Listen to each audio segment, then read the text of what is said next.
শান্তিপুর গ্রামটা ছোট হলেও এখানে বেশ কিছু পুরনো কাহিনী ঘুরে বেড়ায়। এর মধ্যে সবচেয়ে ভয়ঙ্কর গল্পটা হলো বাঁশবাগানের। দিনের বেলা জায়গাটা দেখতে নিরীহ মনে হলেও রাত নামলেই সেখানে এক ছায়ামূর্তি ঘুরে বেড়ায়। তবে সবচেয়ে ভীতিকর বিষয় হলো ওই ছায়াটা দেখতে একদম আবিরের মতো। কিন্তু আবির তো জীবিত, তাহলে ওই ছায়া কে?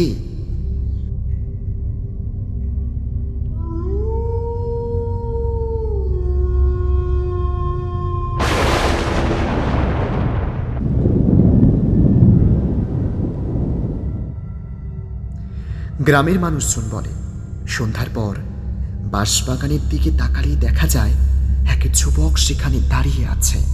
মুখটা আবিরের মতো, চোখ দুটো গভীর ফ্যাকাশে। কিন্তু কেউ যদি ওর দিকে বেশি তাকায়, ছেলেটা ধীরে ধীরে মুখ ঘুরিয়ে তাকায়, আর তারপর সে মিলিয়ে যায় হাওয়ার সঙ্গে।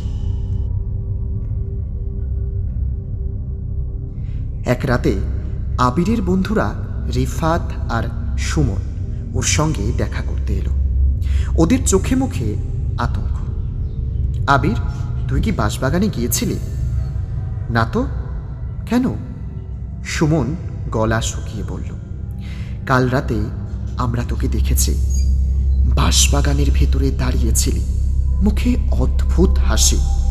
কিন্তু যখন ডাকলাম তুই কোনো উত্তর দিলি না, একদম স্থির হয়ে দাঁড়িয়েছিলি, আর তারপর হঠাৎ গাছের মধ্যে মিশে গেলি। আবির হেসে উঠল, তোমরা নিশ্চয়ই ভুল দেখেছ। কিন্তু রিফাত কাপা গলায় বলল, বিশ্বাস না হলে তুই নিজে গিয়ে দেখে আয়। আবির চ্যালেঞ্জটা নিল। আজ রাতেই সে বাঁশবাগানে যাবে।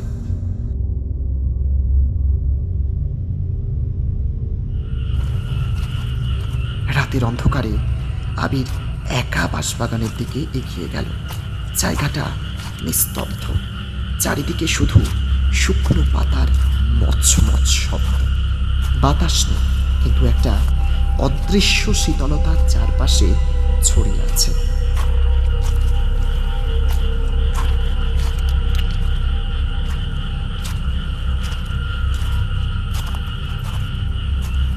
তারপর গাছের ছায়ার মধ্যে কিছু একটা নড়ল। আবির থমকে দাঁড়াল। সে স্পষ্ট দেখতে পেল একটা অবয়ব ধীরে ধীরে গাছের আড়াল থেকে বেরিয়ে আসছে। একজন যুবক। কিন্তু আবিরের গা হিম হয়ে গেল, কারণ ছেলেটা দেখতে ঠিক তার মতোই। কিন্তু ওটা কিভাবে সম্ভব? আবির ভয় কাটিয়ে ফিস ফিস করে বলল, কে তুমি? ছায়ামূর্তিটি ধীরে ধীরে হাসল, একটা অস্বাভাবিক বিকৃত হাসি। আমি তুই, অথবা তুই আমি। আবিরের শরীর ঠান্ডা হয়ে গেল।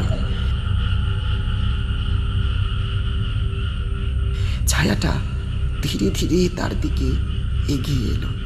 তার চোখ দুটো ফাঁকা, গভীর, একদম শূন্য। তুই কি জানিস কেন তোর মতো দেখতে আমি? আবির পিছু উঠল, কিন্তু পা নড়ছে না, মুখ থেকে কোনো শব্দ বের হচ্ছে না। ছায়াটা ফিস ফিস করে বলল, অনেক বছর আগে এই বাঁশবাগানে একটা ছেলে খুন হয়েছিল।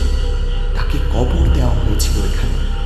তার আত্মা একটা শরীর খুঁজছিল অনেক বছর ধরে। আবিরের নিঃশ্বাস বন্ধ হয়ে আসছিল। এখন আমি শরীর পেয়েছি, আর তুই এখান থেকে ছায়া হয়ে যাবি।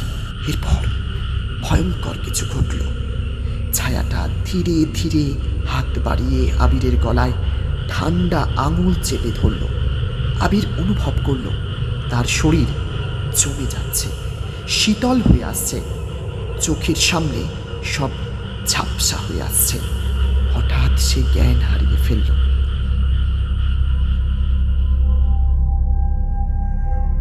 পরের দিন সকালে গ্রামের লোক লোকজন বাঁশবাগানের কাছে আবিরকে অচেতন অবস্থায় পেল। তার শরীর বরফের মতো ঠান্ডা ছিল। কিন্তু সবচেয়ে ভয়ঙ্কর ব্যাপার হলো যে আবিরকে গ্রামবাসীরা উদ্ধার করল, সে নাকি বাঁশবাগানের দিকে তাকিয়ে হাসছিল, একটা বিকৃত অস্বাভাবিক হাসি। আর গ্রামের মানুষ বলে সেই রাতের পর থেকে বাঁশবাগানে কেউ আর আগের মতো আবিরের ছায়া দেখতে পায়নি, কারণ আসল আবিরই এখন ছায়া হয়ে গেছে।